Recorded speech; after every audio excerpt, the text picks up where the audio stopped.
আসসালামু আলাইকুম। আজকে আবারও আলোচনা করব একটা ভানমারা বিদ্যা নিয়ে।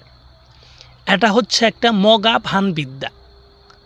যারা বিভিন্ন শত্রুর মাধ্যমে প্রতারিত হয়ে আসতেছেন, অত্যাচারিত হয়ে আসতেছেন, শত্রুকে প্রকাশ্যে ক্ষতি করার মতো সিস্টেম আপনার কাছে নাই বা ক্ষমতা আপনার নাই, তো তাকে যদি গোপনে দূর থেকে কোনো তাবিজ কবজের মাধ্যমে শাস্তি দিতে চান, এক ভয়ঙ্কর শাস্তি, ডাইরেক্ট মৃত্যুদণ্ড বা তাকে প্যারালাইসিস করে সারাটা জীবন বিছানায় ফেলায় রাখবেন, তো এই দুইটা কাজই কিন্তু একটা তাবিজ দিয়ে করতে পারবেন।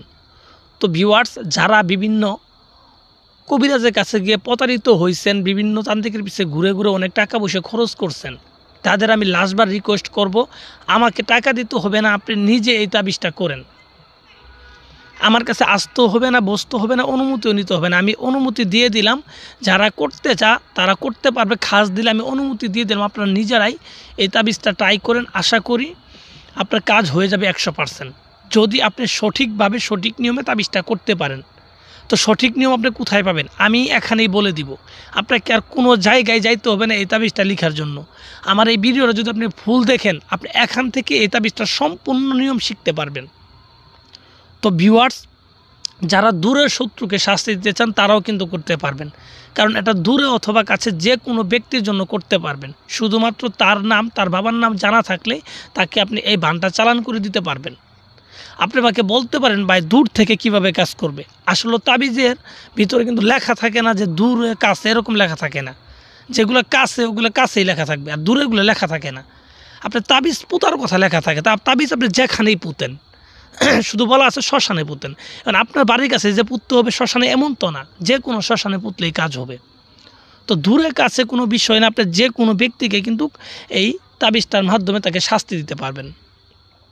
সেজন্য আপনাকে কি করতে হবে, আমার ভিডিওটা ফুল দেখতে হবে। তো আমি আপনাদের বলে দিচ্ছি যে কিভাবে কাজ করলে এই কাজটা সম্পূর্ণ হবে।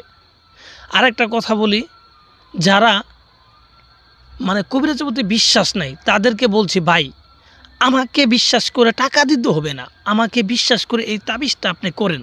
আপনি এরকম মনের ভিতর ফিরানেন যে এই তাবিজটা উনি দিছে, আমি উনাকে গুরু বানায় উনার কথা বিশ্বাসের উপর আমি তাবিজটা করলাম।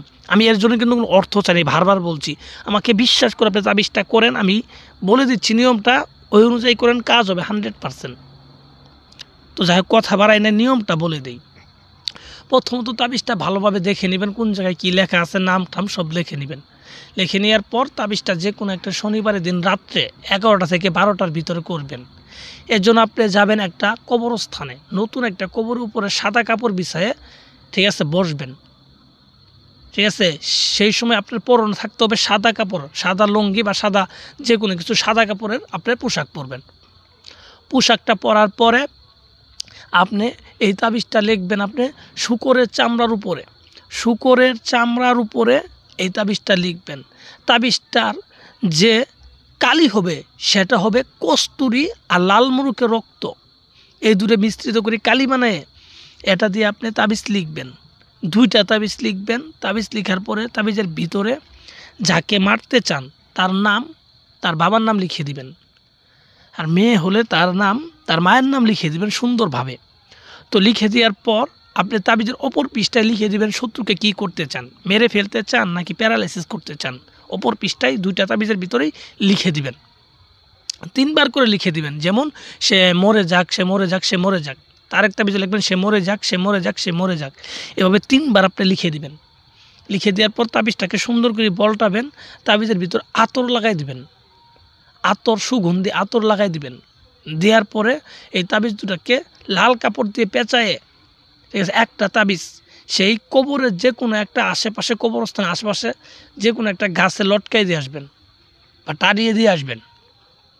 তা আর একটা তাবিজ যে থাকবে, সেই তাবিজটাকে চন্দন কাঠ করে আগুন করবেন, চন্দন কাঠ জ্বালিয়ে আগুন করবেন, সেই আগুনে এই তাবিজটা পুঁতিবেন, পুরাবেন।